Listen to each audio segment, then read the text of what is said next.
बारी बारी जाऊं मैं हिंदी पे बारी, हिंदी हमारी सबकी है महतारी, हिंदी हमारी।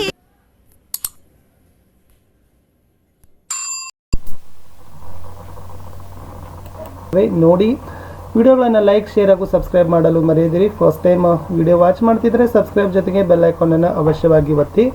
ಇದರಿಂದ ಮುಂಬರ್ತಕ್ಕಂಥ ವಿಡಿಯೋಗಳ ನೋಟಿಫಿಕೇಶನ್ ತಮಗೆ ಮೊದಲಿಗೆ ಸಿಗ್ತದೆ. Yes, so first of all ನಮ್ಮದೊಂದು ಟೆಲಿಗ್ರಾಮ್ ಗ್ರೂಪ್ ಅದ, ಸ್ಟಡಿ ವಿತ್ ಪರಶುರಾಮ್ ಅಂತ. ಅದಕ್ಕೂ ಕೂಡ ಜಾಯ್ನ್ ಆಗಿ ಲಿಂಕನ್ನು ವಿಡಿಯೋದ ಡಿಸ್ಕ್ರಿಪ್ಷನ್ ಬಾಕ್ಸ್ನಲ್ಲಿ ಪ್ರೊವೈಡ್ ಮಾಡಿದ್ದೀನಿ. ಶುರು ಮಾಡ್ತೀನಿ ಗಿಲ್ಲು ಪಾಠದ. So question ಬ್ಯಾಂಕಲ್ಲಿರ್ತಕ್ಕಂಥ ಕ್ವಶನ್ಸ್ಗಳನ್ನು. सो एक अंक के प्रश्न, 1 अंकದ ಪ್ರಶ್ನೆಗಳು. एक वाक्य में उत्तर लिखिए. ಗಿಲ್ಹರಿ की समाधि कहाँ बनाई गई थी? ಇದನ್ನು ಏಪ್ರಿಲ್ 2015 ಮತ್ತು model question paper set 1 June 2021ರಲ್ಲಿ ಕೇಳಿದರು. ಉತ್ತರ ಇತ್ತು ಎಸ್ ಗಿಲ್ಹರಿ की समाधि सोनजुही लता के नीचे बनाई गई ಅಂತಕ್ಕಂಥದ್ದು ಉತ್ತರ ಇತ್ತು. ಎರಡನೇ ಪ್ರಶ್ನೆ ಇತ್ತು ಗಿಲ್ಲು ಸುರಾಹಿ ಕೆ ಪಾಸ್ ಕ್ಯೂ ಲೇಟ್ ಜಾತಾ ತಾ ಅಂತ ಇದೆ. ಏಪ್ರಿಲ್ 2016ಕ್ಕೆ ಏನಾಗಿತ್ತಪ್ಪ ಅಂತಂದ್ರೆ ಈ ಕ್ವಶನನ್ನು ಕೇಳಿದ್ದಾರೆ 1 ಮಾರ್ಕ್ಸಿಗೆ. सो उत्तर इतु गिल्लू गर्मी से बचने के लिए सुराही के पास लेट जाता था ಅಂತ ಆನ್ಸರ್ ಇತ್ತು. ಮೂರನೇ ಪ್ರಶ್ನೆ ಗಿಲ್ಲು ಗರ್ಮಿ से बचने के लिए क्या करता था ಅಂತ ಜೂನ್ 2017ರಲ್ಲಿ ಕೇಳಿದ್ದಾರೆ. ಸೊ ಉತ್ತರ ಇದೆ ವಿದ್ಯಾರ್ಥಿಗಳೇ, ಗಿಲ್ಲು ಗರ್ಮಿ से बचने के लिए सुराही के पास लेट जाता था ಅಂತಕ್ಕಂಥದ್ದು ಉತ್ತರ ಇತ್ತು. ನೆಕ್ಸ್ಟ್ ಅನುರೂಪತಾ ಇದೆ. ಮೊದಲೆರಡು ಪದಗಳ ಸಂಬಂಧ ಗ್ರಹಿಸಿ ಮೂರನೇ ಪದದ ಸಂಬಂಧವನ್ನು ಬರಿಬೇಕು. ಗಿಲ್ಲು ಕಿ ಪೂಂಚ್ ಝಬ್ಬೆದಾರ್ ಇದೆ, ಗಿಲ್ಲು ಕಿ ಆಂಕಿ ಡ್ಯಾಶ್ ಅಂತ ಏಪ್ರಿಲ್ 2019ಕ್ಕೆ ಕೇಳಿದರು. ಉತ್ತರ ಇದೆ ಚಂಚಲ್ ಚಮಕೀಲಿ. ಎರಡನೇದು ಅನುರೂಪತಾ ಕೋವಾ ಕಾವ್ ಕಾವ್ ಗಿಲ್ಲು ಡ್ಯಾಶ್ ಇದೆ. ಇದು ಕೂಡ ಜೂನ್ 2019ಕ್ಕೆ ಕೇಳಿದ್ದಾರೆ. ಆನ್ಸರ್ ನೋಡೋದಾದರೆ ಚಿಕ್ ಚಿಕ್ ಅಂತಕ್ಕಂಥದ್ದು ಸರಿ ಉತ್ತರ. ಇನ್ನು ಗಿಲ್ಲು ಕಿ ಪ್ರಿಯಲತಾ ಸೋನ್ಜುಹಿ ಇದ್ರೆ ಗಿಲ್ಲು ಕಾ ಪ್ರಿಯ ಖಾದ್ಯ ಡ್ಯಾಶ್ ಅಂತ ಇದೆ. ಮಾರ್ಚ್ 2022ಕ್ಕೆ 1 ಮಾರ್ಕ್ಸಿಗೆ ಕೇಳಿದ್ದಾರೆ. ಉತ್ತರ ನೋಡೋದಾದರೆ ಕಾಜು ಅಂತಕ್ಕಂಥದ್ದು ರೈಟ್ ಆನ್ಸರ್ ಇತ್ತು. ಇನ್ನು ನೆಕ್ಸ್ಟ್ ಇತ್ತು ವಿದ್ಯಾರ್ಥಿಗಳೇ 2 अंकದ ಪ್ರಶ್ನೆಗಳಿದ್ದಾವೆ. ಸೊ ಫಸ್ಟ್ ಕ್ವಶನ್ ಬಂತು ಲೇಖಿಕಾ ಕೆ ಪ್ರತಿ ಗಿಲ್ಲು ಅಪ್ನಿ ಭಾವನಾ ಕೈಸೆ ಪ್ರಕಟ ಕರ್ತಾ ಥಾ. ಏಪ್ರಿಲ್ 2019ಕ್ಕೆ 2 अंकಕ್ಕೆ ಕೇಳಿದ್ದಾರೆ. ಉತ್ತರ ಏನು ಕೊಟ್ಟಿದ್ದಾರೆ ಅಂದರೆ लेखिका जब अस्पताल में थी तब गिल्लू उदास रहता, अपना प्रिय खाद्य काजू बहुत कम खाता था. लेखिका की अस्वस्थता में उनके तकिए के सिरहाने बैठकर अपने नन्हे पंजों से उनके सिर और बाल सहलाता था ಅಂತಕ್ಕಂಥದ್ದು ಆನ್ಸರ್ ಬರಿಬೇಕಿತ್ತು. ನೆಕ್ಸ್ಟ್ ಕ್ವಶನ್ ಇದೆ ಮಹಾದೇವಿ ವರ್ಮಾಜಿ ಗಿಲ್ಲು ಕೆ ಜಾನ್ ಕೈಸೆ ಬಚಾಯಿ ಅಂತ. ಏಪ್ರಿಲ್ 2016 ಜೂನ್ 2018 ಜೂನ್ 2019ಕ್ಕೆ 2 ಮಾರ್ಕ್ಸಿಗೆ ಈ ಕ್ವಶನ್ ಅನ್ನು ಕೇಳಿದ್ದಾರೆ. ಉತ್ತರ ನೋಡೋದಾದ್ರೆ ವಿದ್ಯಾರ್ಥಿಗಳೇ लेखिका ने गिल्लू के प्राण इस प्रकार बचाए कि गिल्लू को हौले से उठाकर कमरे में ले आई, फिर रुई से रक्त पोंछकर घावों पर पेंसिलिन का मरहम लगाई और कई घंटे के उपचार के बाद एक बूंद पानी भी टपकाई ಅಂತಕ್ಕಂಥ ಉತ್ತರ ಬರೆದ್ರೆ ಸೊ 2 ಮಾರ್ಕ್ಸ್ ಏನು ಮಾಡ್ತಾರಪ್ಪ ಅಂದ್ರೆ ಕೊಡ್ತಾರೆ. ಇದು ಮೋಸ್ಟ್ ಇಂಪಾರ್ಟೆಂಟ್ ಕ್ವಶನ್ ಸಹಿತ ಇತ್ತು. ಇನ್ನೊಂದು ಕ್ವಶನ್ ಬಂತು ಗಿಲ್ಲು ಮಹಾದೇವಿ ವರ್ಮಾಕೋ ಕೈಸೆ ಚೌಕಾತಾ ಥಾ ಅಂತ ಇದೆ. ಸೊ ಜೂನ್ 15 ಮತ್ತು ಜೂನ್ 17ಕ್ಕೆ ಏನು ಮಾಡಿದ್ದಾರೆ ಕ್ವಶನ್ ಕೇಳಿದ್ದಾರೆ. ಸೊ ಅದೇನಿದೆಪ್ಪ ಅಂದ್ರೆ फूलदान के फूलों में पर्दे की चुन्नट में सोनजुही के पत्तियों में सो गिल्लू छिप जाता था ಅಂತಕ್ಕಂಥದ್ದು ಉತ್ತರ ಬರೆದ್ರೆ 2 ಮಾರ್ಕ್ಸ್ ಕೊಡ್ತಾರೆ. 4ನೇ ಕ್ವಶನ್ ಬಂತು लेखिका का ध्यान आकर्षित करने के लिए गिल्लू क्या करता था. ಜೂನ್ 2016ರಲ್ಲಿ ಕೇಳಿದ್ದಾರೆ. सो लेखिका का ध्यान आकर्षित करने के लिए गिल्लू उनके पैर तक आकर सर से पर्दे पर चढ़ जाता था और उसी तेजी से उतरता था. यह क्रम तब तक चलता था जब तक उसे पकड़ने के लिए लेखिका न उठती ಅನ್ನೋದನ್ನು ಆನ್ಸರ್ಸ್ ಬರೆದ್ರೆ ಸೊ ಇದು ಕೂಡ ಏನಾಗ್ತದಪ್ಪ ಅಂದ್ರೆ 2 ಮಾರ್ಕ್ಸ್ಗಳನ್ನ ಇಲ್ಲಿನೂ ಕೂಡ ಕೊಡ್ತಾರೆ. ಇಷ್ಟು ಪಾಯಿಂಟ್ಸ್ಗಳನ್ನು ನೀವು ಬರೀಲೇಬೇಕು. ಮುಂದಿನ ಕ್ವಶನ್ ಇದೆ ವಿದ್ಯಾರ್ಥಿಗಳೇ 5ರಲ್ಲಿ ಗಿಲ್ಲು ನೆ ಮಹಾದೇವಿ ವರ್ಮಾ ಕಿ ಅಸ್ವಸ್ಥತಾ ಮೇ ಉನ್ಕಾ ಖಯಾಲ್ ಕೈಸೆ ರಖಾ ಅಂತಕ್ಕಂಥ ಒಂದು ಕ್ವಶನ್ ಇತ್ತು ಏಪ್ರಿಲ್ 2017ರಲ್ಲಿ. ಉತ್ತರ ನೋಡೋಣ.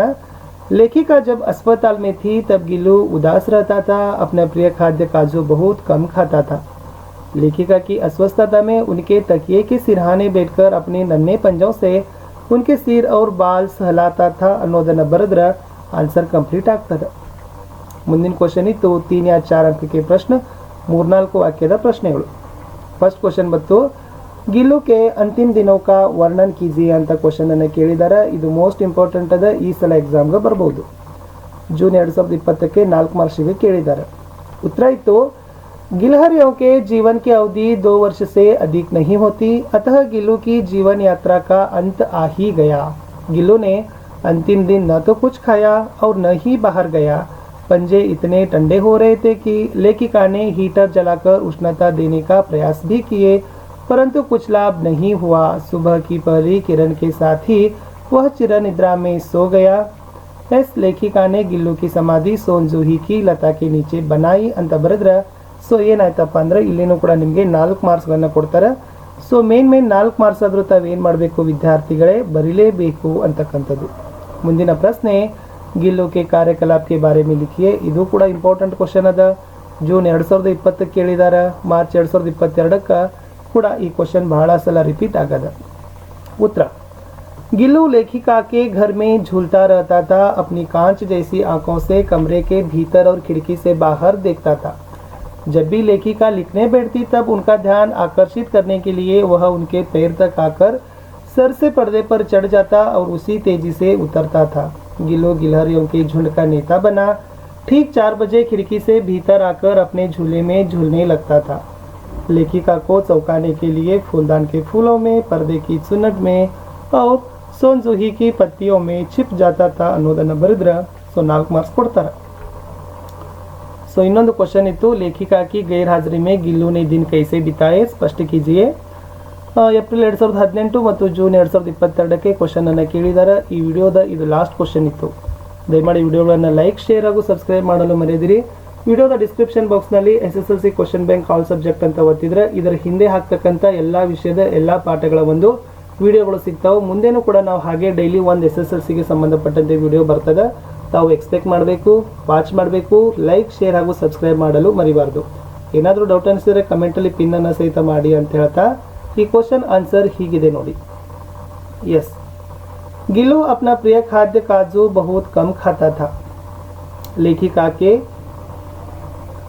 के कमरे का दरवाजा खुलते ही वह अपने झूले से उतर कर दौड़ता, फिर किसी दूसरों को देखकर उदास होकर वापस अपने घोंसले में जाकर बैठता था ಅಂತಕ್ಕಂಥದ್ದು।